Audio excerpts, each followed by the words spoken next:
Fala pessoal, seja muito bem-vindo a mais um episódio aqui do nosso Resenha. Hoje estou aqui com meu amigo Felipe. Tamo E aí, junto Felipe, como é que tá? Graças a Deus, tudo bem. Rompendo em fé a cada dia, sendo levado como ovelha muda ao matador. Essa é a vida do cristão, irmão. É isso aí, preparado para mais uma resenha? Preparado para mais uma e hoje vai ser quente, vai ser curto, mas nós vamos ter aí a segunda parte, mas vai ser bênção demais. Vai ser. E hoje, né, depois de muitos desafios aqui no estúdio, o cabo que não funciona, é isso aí. A resenha também tem seus perrengues, mas vai valer a pena porque hoje nós estamos recebendo uma pessoa muito especial, um grande homem de Deus que tem atuado aí nas redes sociais, levando a mensagem para essa nova geração, que eu acredito que você também vai ficar impactado com esse camarada que está chegando aqui, ó.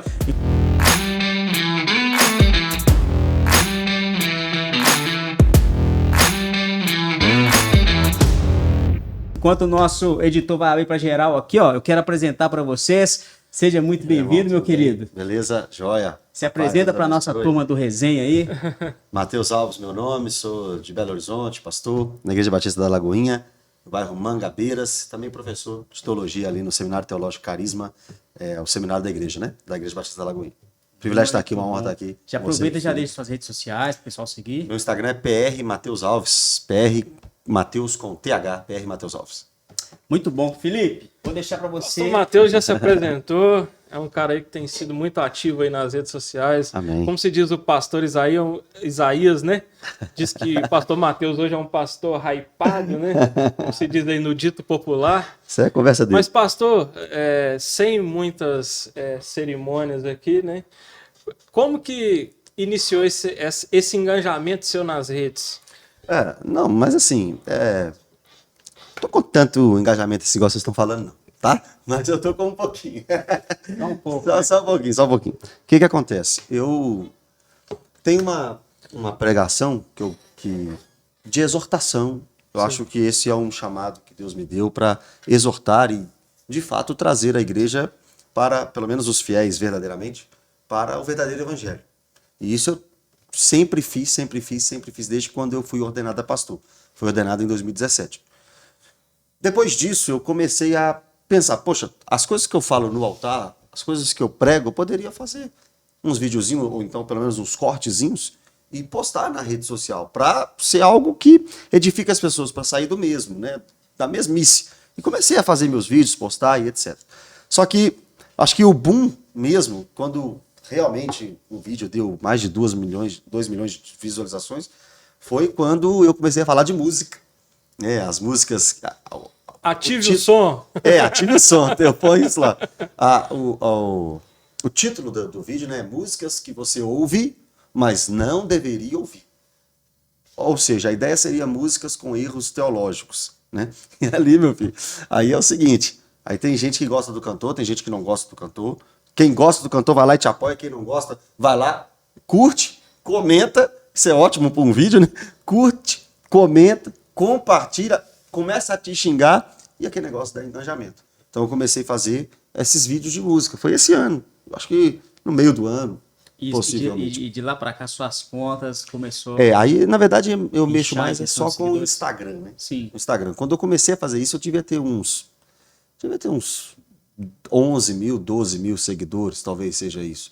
E hoje eu tô com 170, indo para 174 mil, né? Então, assim, em 6 meses cresceu isso tudo. Acho que realmente foi um boom. Apesar de muita gente criticando, muita gente falando mal e tal, mas tem alcançado muita gente. As mensagens que eu tenho recebido glória a Deus, que benção e tal. Eu saí um pouco também, não tô falando só de música, né? Não falo só de música. Às vezes eu falo música que deve ouvir, elogio uma música, não é só crítica. Sim. Mas critico as que tem que criticar. Mas aí comecei também a explicar a palavra. Uns versículos que são mal compreendidos, exortação, coisa que tem gente que não tem coragem de falar.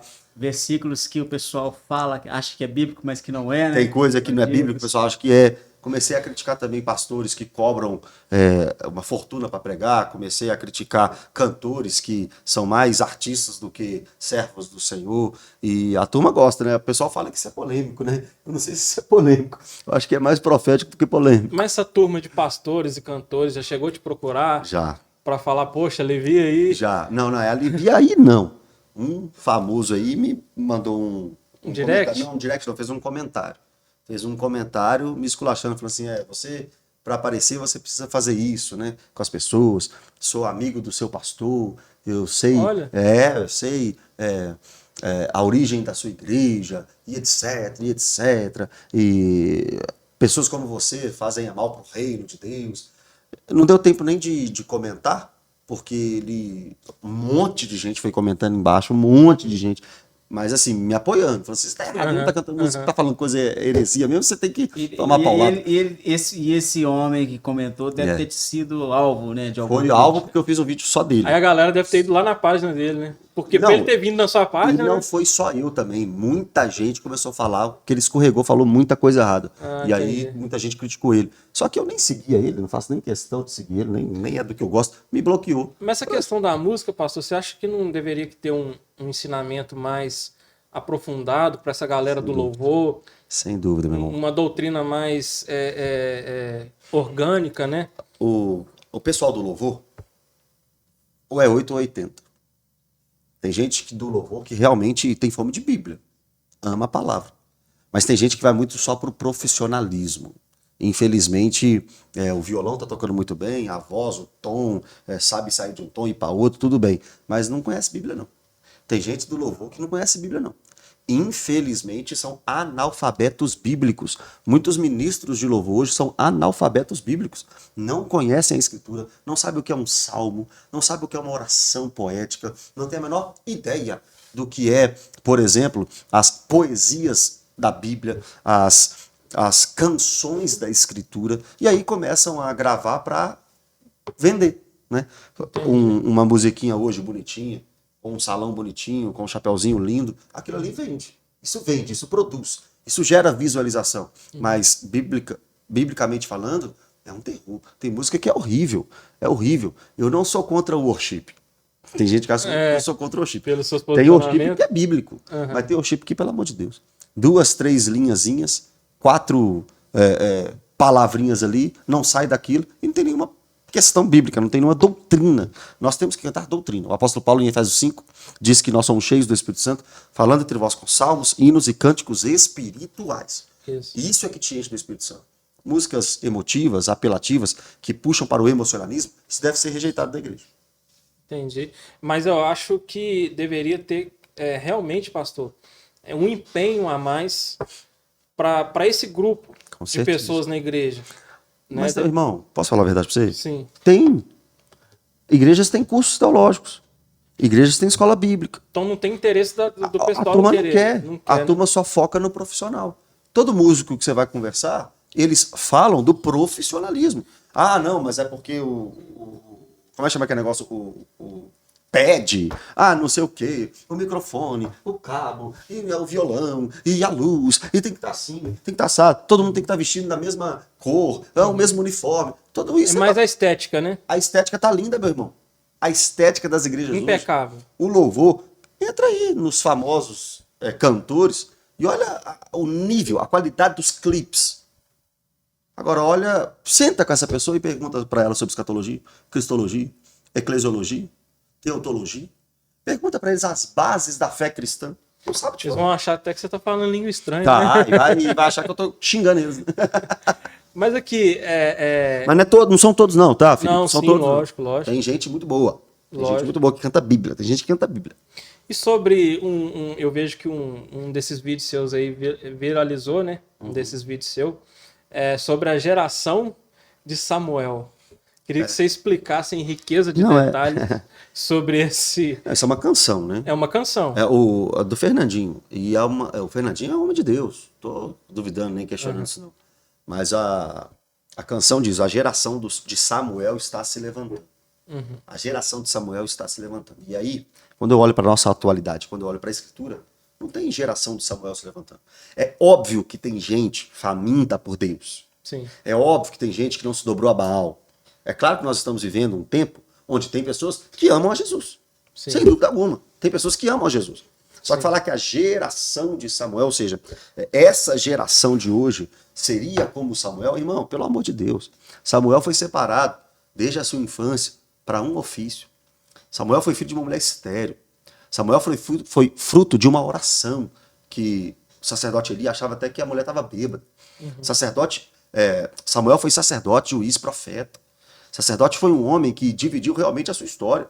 Um homem que, de fato, teve um intenso trabalho na obra do Senhor nos seus dias. Estou falando de 1000 anos antes de Cristo, 1100 anos antes de Cristo. Como é que eu posso olhar para essa geração e falar que é a geração de Samuel? Como é que eu posso falar que tem homens hoje, que a geração de hoje é uma geração de homens como Samuel? Não tem como. O apóstolo Paulo também, ele nos ensina biblicamente que a geração que nós devemos aguardar é a geração que não suporta a sã doutrina.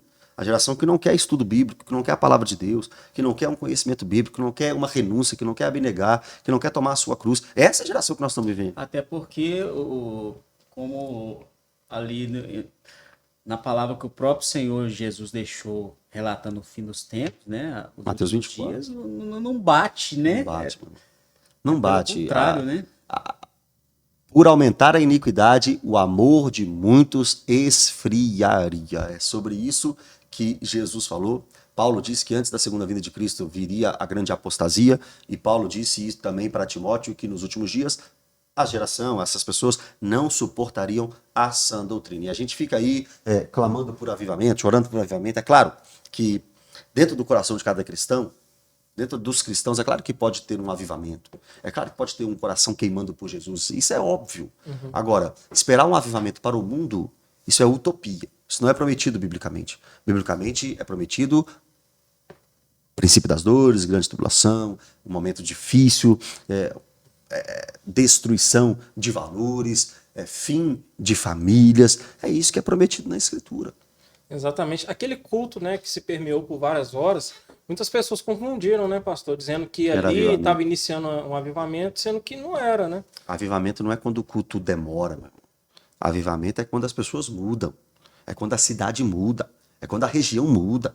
É quando a igreja muda. É quando o filho que não conversava com o pai, vai lá e pede perdão pro pai. Avivamento é quando a igreja, que não tinha estudo bíblico, começa agora a clamar desesperadamente pela palavra. Avivamento é quando irmãos conseguem abrir mão de seus direitos, perdoar um ao outro e viver uma vida santa. Avivamento é quando o adúltero para de trair a esposa. Avivamento é quando o jovem para de assistir filme pornográfico. Avivamento é isso. Avivamento é quando tem mudança, quando tem quebrantamento. Abacuque capítulo 3, versículo 2. Ouvi a tua voz e fiquei alarmado. Aviva, Senhor, a tua obra. No decurso dos anos faze-a conhecida. Na tua ira, lembre da tua misericórdia. Aviva a tua obra. Traz vida para aquilo que está morto. Isso é avivamento. Hoje os jovens acham que avivamento é encher estádio. Que é encher um culto de jovens. E ficar ali 3 horas, 4 horas. Pastor, mas você, assim, agora, né? Felipe já está acostumado que aqui às vezes a gente pega uma resenha meio espinhosinha, gosta de entrar numa polêmicazinha, e eu vejo que você é a pessoa preparada para responder, né? Então, assim, Deus preparou, inclusive, ontem, em uma conversa ali de cabeceira, né, de cama com a minha esposa, a gente estava refletindo sobre algumas questões da igreja, que a gente tem vivido, na nossa imersão mesmo dentro da instituição, né, dentro da igreja local na qual nós estamos ali, e colocando um pouco no que a gente está falando aqui, você está falando questão do avivamento, essa questão da distorção da pessoa, dessa geração nem saber o que é avivamento. Se você não acha que isso se dá também pela falta de preparo, para começar pelos pastores, que estão nos púlpitos, e muitas das vezes, Felipe, eles são colocados lá sem preparo técnico, né, conhecimento bíblico, né, às vezes fazem um cursinho muito raso de teologia e já vão ali para cuidar de vidas, cuidar de igrejas, e não tem assim capacidade de trazer uma revelação da palavra, um estudo profundo, um direcionamento aonde vai gerar avivamento, que é mudança de caráter, transformação, a começar por aí, e por consequência, você vai ter pessoas que vão estar se ingressando no evangelho e caminhando ali com esses pastores, que vão ser crentes muito superficiais. Com certeza. A 1 Timóteo capítulo 3 mostra quem deseja o episcopado, excelente obra almeja. Quem deseja ser pastor, excelente obra deseja. É bíblico querer liderar. É bíblico querer ser pastor. Só que aí tem os critérios, né? 1 Timóteo 3 continua. Tem que ser marido de uma só mulher, tem que governar bem o seu próprio lar, tem que ser hospitaleiro, não pode ser dado ao vinho, apto para ensinar. Tem que ser apto para ensinar. Quando vai falar para os diáconos... O que seria ser apto para ensinar? Apto para ensinar é procurar apresentar ao Senhor como um obreiro aprovado, que não tem do que se envergonhar, que maneja bem a palavra da verdade, que conhece a Escritura, que tem intimidade com a palavra de Deus e que tem o que passar. Sabe como passar, sabe orientar, sabe cuidar, sabe disciplinar, sabe pastorear, sabe levar a pessoa a amar a sã doutrina, apto para ensinar. Tem a qualidade de um mestre, mas um mestre da palavra de Deus. Tem que conhecer a palavra de Deus. Quando ele vai falar para os diáconos, no mesmo capítulo, Paulo vai falar que eles têm que ser primeiro experimentados, depois exercer o diaconato, o ministério. Tem pastor, irmão, que não sabe nada de Bíblia. Tem pastor que é analfabeto bíblico. Tem pastor que só leva o arrozinho com feijão para a igreja porque ele só sabe o arrozinho com feijão. Tem pastor que não consegue te explicar a teologia. Quando a gente vai conversar com... Não sabe. Quando a gente vai conversar com pastores que fazem entrevistas com outros pastores para serem ordenados, o desespero é grande. Os irmãos estão sentados numa bancada dessa e começam a fazer perguntas simples.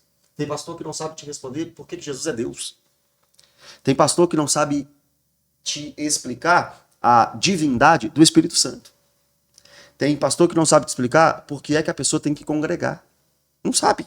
Não sabe. Ele só repete algumas coisas superficiais que ele vem ouvindo. Né? A igreja está morrendo e o pastor não está percebendo. É triste. Mas você acha que isso é falta de pastores, no quesito assim, se atentar para esse ensinamento de discipulado, que é um acompanhamento de perto? Irmão, os dois. Porque parece que os pastores de hoje em dia não querem gastar tempo acompanhando as ovelhas. E também tem o papel das ovelhas também de ter esse interesse. Eu acho que isso é um problema crônico, viu? Eu acho que também tem muita falta de critério das igrejas. Com certeza, tá? Com certeza. Porque, é igual eu falei, às vezes a necessidade e aquele desejo de avançar, de crescer... Com certeza. Por exemplo, eu sou um cara que tem uma facilidade de comunicar acima da média das pessoas, né? Não sou um excelente comunicador, mas acima da média eu me comunico bem. E vai ter igreja que se eu chegar naquela igreja, o cara já vai chegar e falar assim, não, isso aí pastor. tem chamado a ser pastor. Tá falando bem, é pastor. Acha que simplesmente ser eloquente ali, né? Ter o dom, né? Oratória. Porque uma acha que ser pastor é ter oratória. Que eu acho que é diferente o quesito do dom da vocação. Só voltando no que ele falou, que é muito interessante, continua sendo um erro doutrinário. Essa falta de critério é um erro doutrinário, porque a Bíblia põe critério para o pastor. 1 Timóteo capítulo 3, 1 Pedro capítulo 5, João capítulo 10, o exemplo de Cristo. Então perceba, se o líder da igreja obedecer a Bíblia, não sobe no púlpito qualquer um. Não sobe no altar qualquer um. Está lá, 1 Timóteo 3. Você que está me assistindo aí, quer ser pastor? Que maravilha. Pode desejar, tem que desejar mesmo. Mas vai para 1 Timóteo capítulo 3 e se prepara. Você tem que ter aquelas características de 1 Timóteo capítulo 3. Você tem que ter aquelas características de 1 Pedro capítulo 5. E o pastor que está me assistindo, que quer enviar alguém para o pastoreio, também precisa ver na vida daquela pessoa, daquele candidato, vamos dizer assim, os critérios. Porque é o que você está falando. A necessidade não pode ser maior do que a palavra, do que a doutrina. Nós estamos passando por cima da doutrina por causa de uma necessidade. Irmão, Cristo é o dono da igreja. Você confia que Cristo é o dono da igreja, que você congrega? Você confia nisso? Cristo é o dono da igreja. Então, não parte do desespero, do anseio e da ansiedade. Espera em Deus. Se você é um pastor sozinho, eu sei. Não é bom pastorear sozinho. Não é legal pastorear sozinho. Não é nem saudável para você, para sua família, para seu casamento. Não é. Mas por causa disso, você vai matar ovelhas? Por causa disso, você vai colocar qualquer um? Espera em Deus. Deus vai enviar pessoas preparadas. É a obra dele. A obra não é sua, a obra é dele. O maior interessado em uma igreja avançar, em pessoas serem cuidadas, serem discipuladas, é Deus. Então deixa que Deus vai trazer as pessoas. E aí, é papel seu prepará-las, discipulá-las. Mas vai chegar gente com caráter. Vai chegar gente honesta? Vai, porque é a obra de Deus. Em nome de Jesus nós cremos nisso. Temos que crer nisso.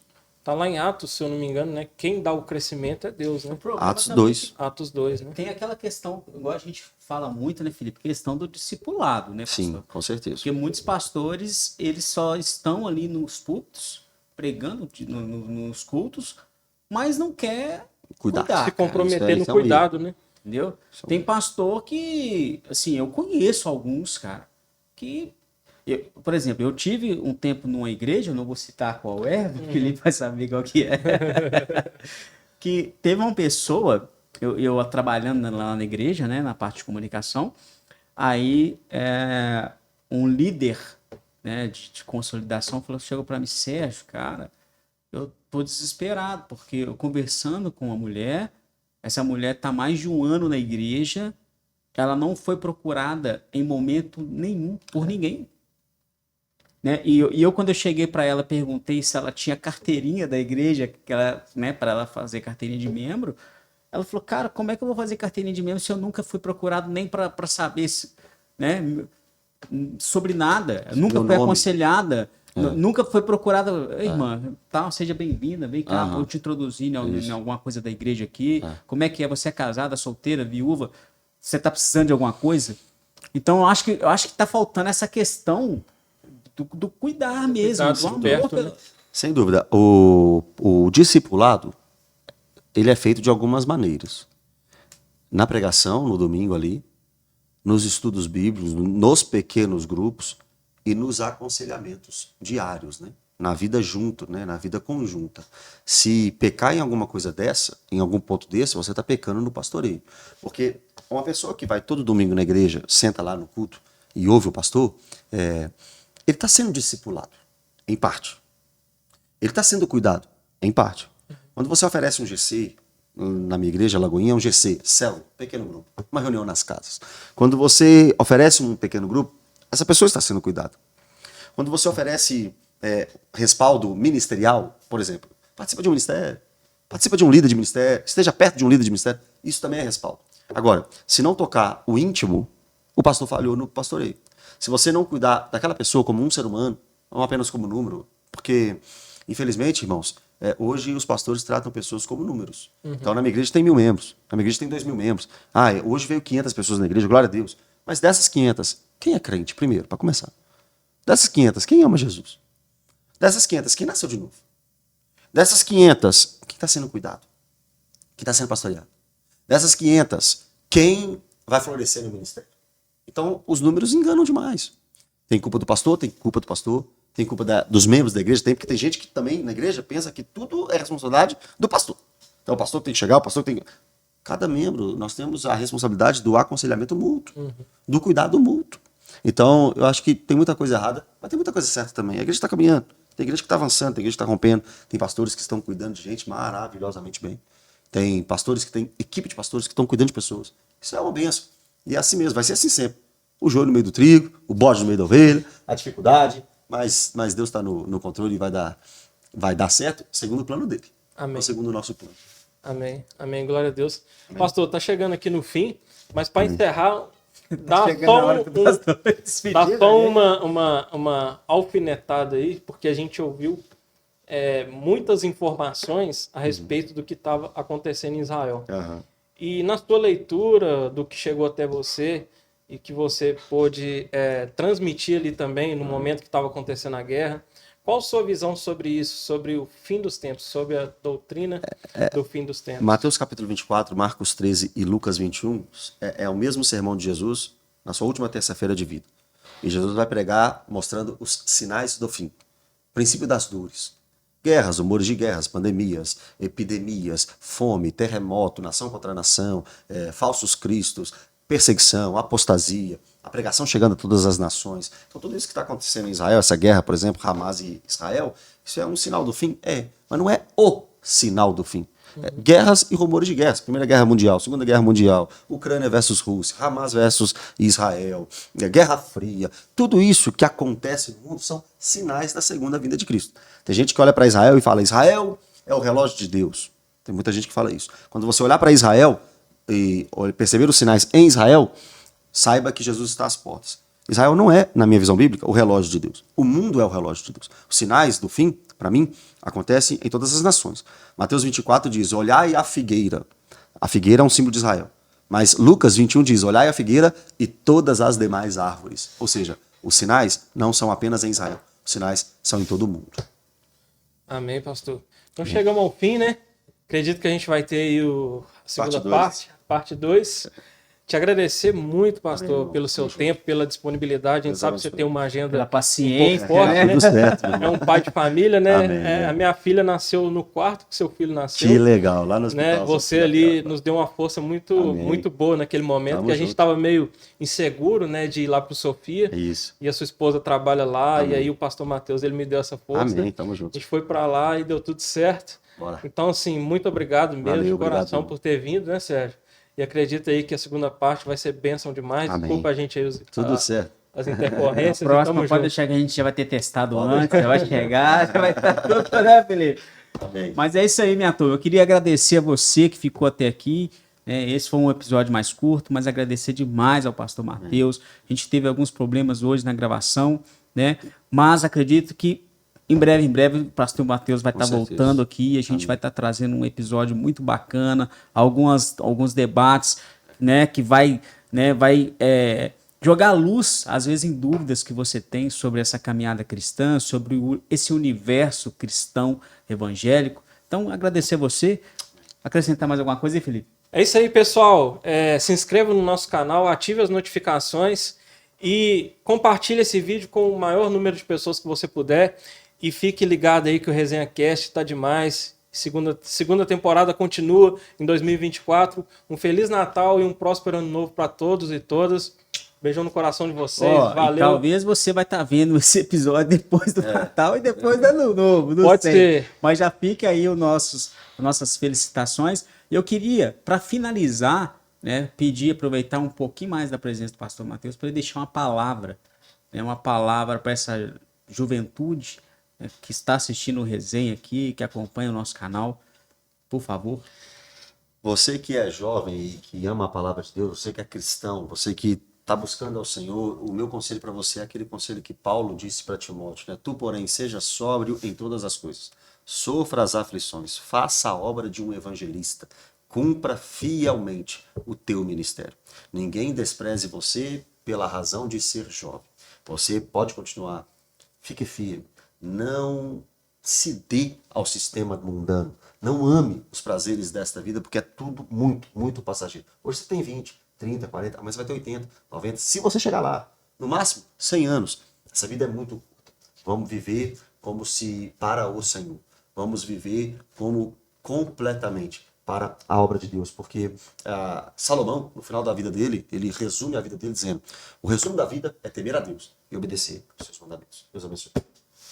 Isso aí, pessoal. Valeu. Fiquem com Deus e até a próxima. Tamo junto.